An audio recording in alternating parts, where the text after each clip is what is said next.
3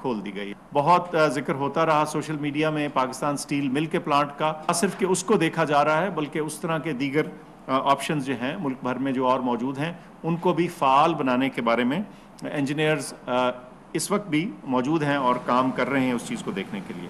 تو یہ سنا جناب آپ نے ڈاکٹر فیصل سلطان کو, جو کہ معاون خصوصی برائے صحت ہے. ذرا شہروں کی صورتحال دیکھتے ہیں جناب. شہروں میں اس وقت کیا صورتحال ہے؟ ہمارے ساتھ کراچی سے موجود ہوں گے ہمارے نمائندے افضل پرویز. سب سے پہلے کراچی چلتے ہیں جناب, ان سے معلوم کرتے ہیں کیا صورتحال دیکھ رہے ہیں وہ کراچی میں. جی افضل بتائیے گا. جی شفاعت مدیہ اگر دیکھا جائے تو محکمہ داخلہ سندھ کی جانب سے شہر بھر کی مارکیٹوں اور شاپنگ سینٹر پر ایس او پی لاگو کی گئی تھی, جس میں بتایا گیا تھا کہ ماسک لازم قرار دیا گیا ہے اور سماجی فاصلوں کا خاص خیال رکھنا ہے, اور شاپنگ کے دوران جو ہے دکانداروں کو خصوصی ہدایات جاری کی گئی تھی کہ اپنی دکان میں 2 سے 3 گاہکوں کو ایک وقت میں ڈیل کرنا ہے. تاہم اگر دیکھا جائے تو محکمہ داخلہ کی جانب سے دی جانے والی ایس او پی کی خلاف ورزی کا سلسلہ شہر بھر کی مارکیٹوں میں جاری ہے. شہریوں کی جانب سے ماسک کا استعمال نہیں کیا جا رہا, دکانداروں کی جانب سے ایس او پی پر عمل درآمد کا جو سلسلہ ہے وہ نہیں کیا جا رہا. ضلع انتظامیہ کی جانب سے شہر کی مارکیٹوں میں اور شاپنگ سینٹر پر کارروائیاں تو نظر آتی ہیں, لیکن تاہم دیکھا جائے تو شہر کے دکانداروں یا شہریوں وہ باقاعدہ طور پر اس بالکل افضل, اور ہم ساتھ میں یہ بھی دیکھ رہے ہیں کہ ٹائم دیا گیا ہے کہ آپ صبح سحری سے لے کے شام 6 بجے تک جو ہیں اپنی مارکیٹس کھول سکتے ہیں, لیکن اس کے باوجود ہم یہ بھی دیکھ رہے ہیں کہ ہٹ دھرمی جاری ہے, اپنی ضد بھی جاری ہے. 12 بجے سے پہلے لوگ اپنی دکانیں بھی نہیں کھولتے. جی بالکل, بات کریں اگر مدیہ شہر کے بڑے شاپنگ سینٹر کی تو کراچی کے شہریوں میں یہ عادت رہی ہے کہ شاپنگ کے لیے وہ رات کو یا شام کے اوقات میں نکلتے ہیں, لیکن اب مجبوری ہے. دکاندار بھی جو صبح 8 بجے کا ٹائم دیا گیا ہے ایس او پی کے تحت محکمہ داخلہ کی جانب سے, لیکن دکاندار بھی اپنی دکانیں 12 بجے کھولنا شروع کرتے ہیں اور شہری بھی 1 بجے شاپنگ کے لیے آنا شروع ہوتے ہیں. دیکھا جائے تو سندھ حکومت کی جانب سے لاک ڈاؤن کی خبریں جب آئی ہیں تو اس کے بعد شہری جو ہے نکلے ہیں شاپنگ کرنے کے لیے.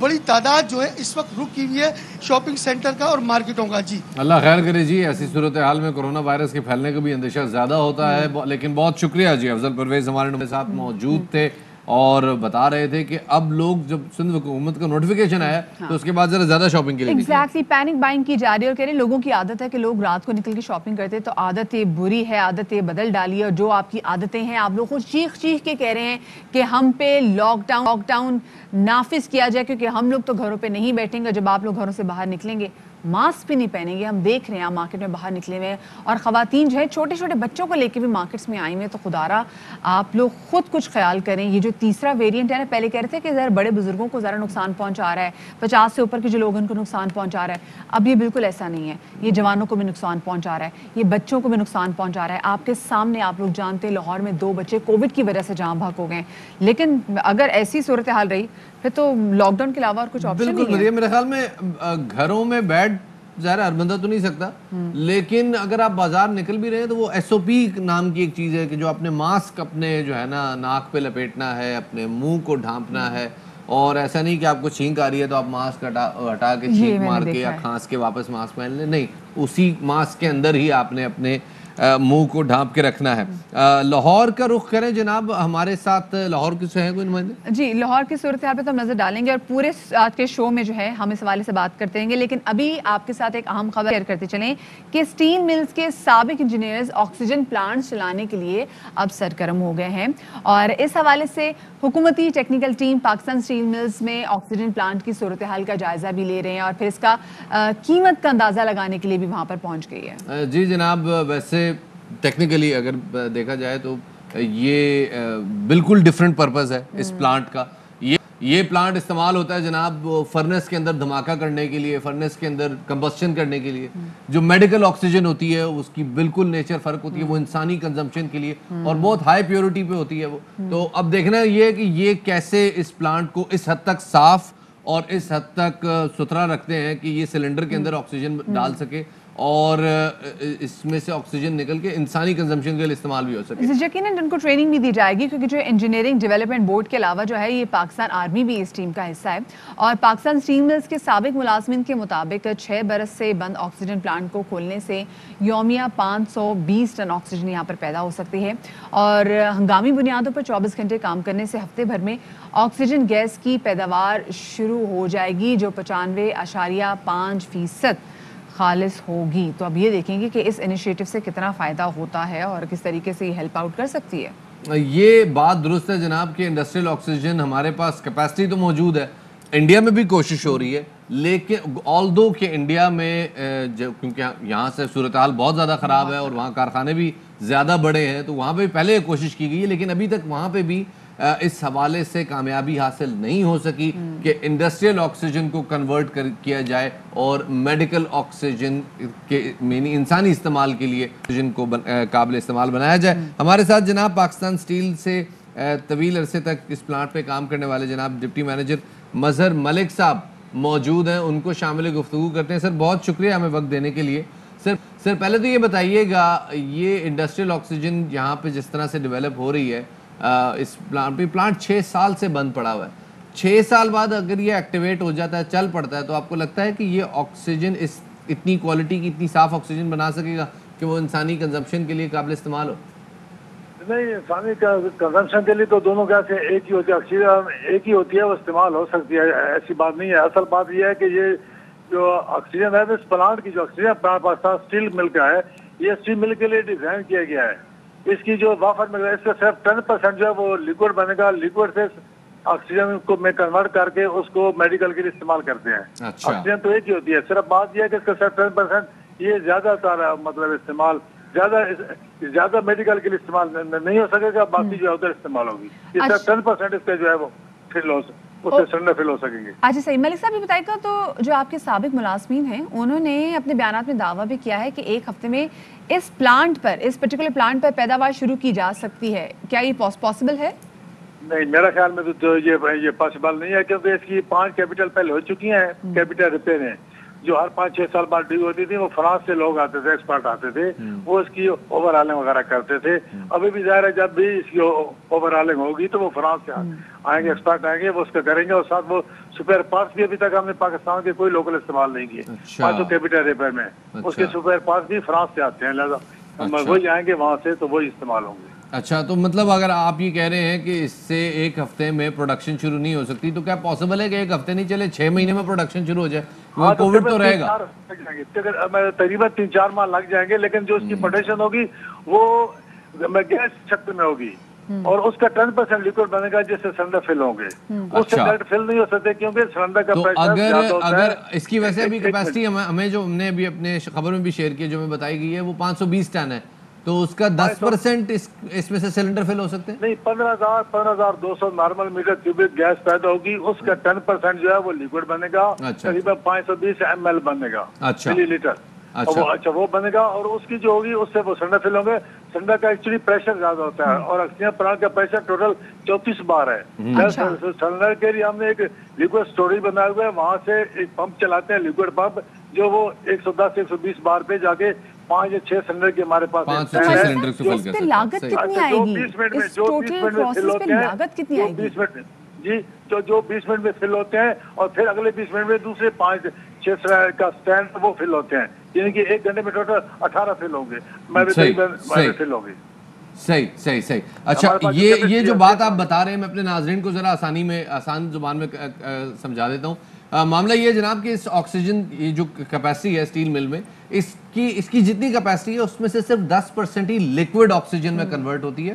اس لیکوڈ آکسیجن کو ہی ہم سلنڈرز میں ڈالیں گے جو بعد میں میڈیکل آکسیجن کے طور پر استعمال ہوگی, لیکن وہ سلنڈرز میں بھی ایک بڑے ہائی پریشر پمپ کے ذریعے بھری جائے گی تاکہ اس میں سے سلنڈرز فل ہو اور فل رہے, ادروائز لیکیج کا بھی کوئی امکان ہو سکتا ہے. بس تمام سے پروسیس میں کچھ 6 مہینے لگیں گے کیونکہ ابھی پلانٹس ہیں وہ 6 سال سے بند ہیں اور جب پلانٹس کو چالو کرنے کے لیے پہلے بھی جیسے فرانس سے ٹیمیں آتی تھی انسپیکشن کرتی تھی تو ابھی بھی اتنا وقت درکار ہوگا.